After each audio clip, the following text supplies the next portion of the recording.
Good morning and welcome to another edition of the Daily Fix. I am your usual host and presenter, Advocate Tudo Hoyan. As the state case falls apart, it is becoming very clear that those men standing trial in the Pretoria High Court may well not be the killers of Senzo MEYIWA. And this is what I want to bring you this morning. Those people in the standing trial in the Pretoria High Court cannot by any means, at the end of the day, be found to be guilty beyond reasonable doubt, as the law requires. Because in any criminal trial, the yardstick or the benchmark or the threshold that the prosecution must reach is that there must be proof beyond reasonable doubt. In other words, when the court delivers its verdict, if the court is going to find those people guilty, it must do so without there being any reasonable doubt that they might be innocent. Now, how does that work? You see, proof beyond reasonable doubt is not proof beyond any shadow of doubt. It just means that based on the evidence before the court, the evidence must disclose no other inference. The evidence must disclose no other inference except an inference of guilt. Now, as the defense case unravels, we are seeing now the second witness. And this second witness, Gwabeni, is just proving to be testifying just like the first defense witness, Absalom Zungu. Now, the question that you ask yourself is, why is all this happening? This is all happening because in this trial, we have got two investigation dockets into one incident. That is where the problem really began. That is where the problem really began.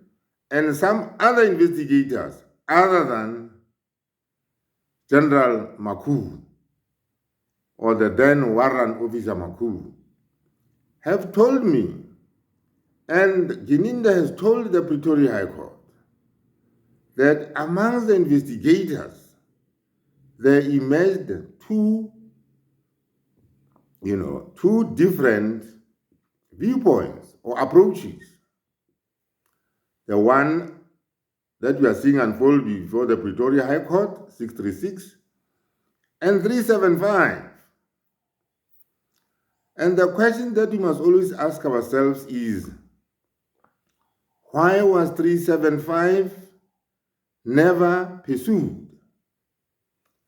Why was the theory that there'd be no intruders into that house never pursued? Because clearly, if there were two theories here, the two should have been juxtaposed. This was supposed to be one investigation team.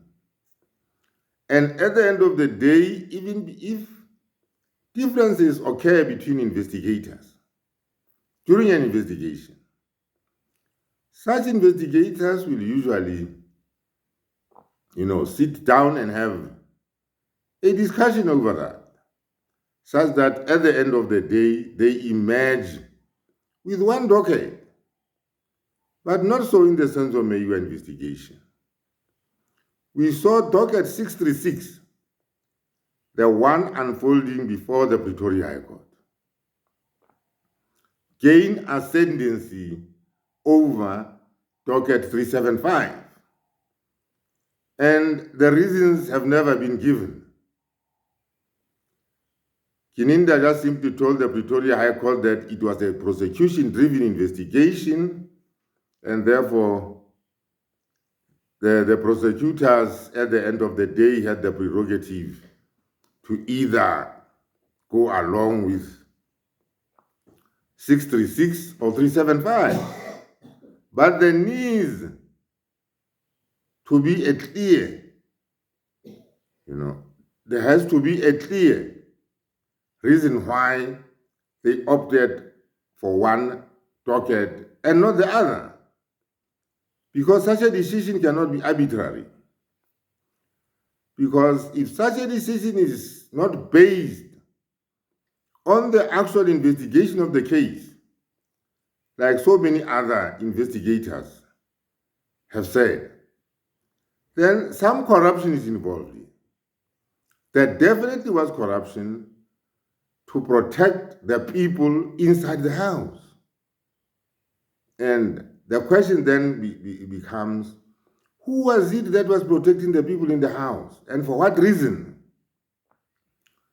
And it becomes lamentable because the people in the house seem to be protected at the expense of innocent people. Like I always say in law, they say that it is better to let a guilty man go free than to convict an innocent person. Can you imagine what it must be like for those 5 accused persons sitting there, knowing that they had nothing to do with the killing of Senzo MEYIWA, and yet they've been sitting in jail for the last 5 years without bail, and they face a possible life sentence when they know very well that they never killed Senzo MEYIWA or had anything to do with the killing of Senzo MEYIWA. So this is our starting point. This is why I've always said, let us bring back docket 375. And how do we bring in docket 375? The prosecution has strenuously argued that 375 is for all intents and purposes irrelevant in this trial. Conveniently so, because 375 pursues a theory that they don't go along with. But it is becoming manifestly clear that their own theory of 636 is running into serious problems. It is proving to be a fabrication. It is proving to be a fraud. Listen to what Zungu said. Absalom Zungu said. Now listen to what this present witness is saying. Right?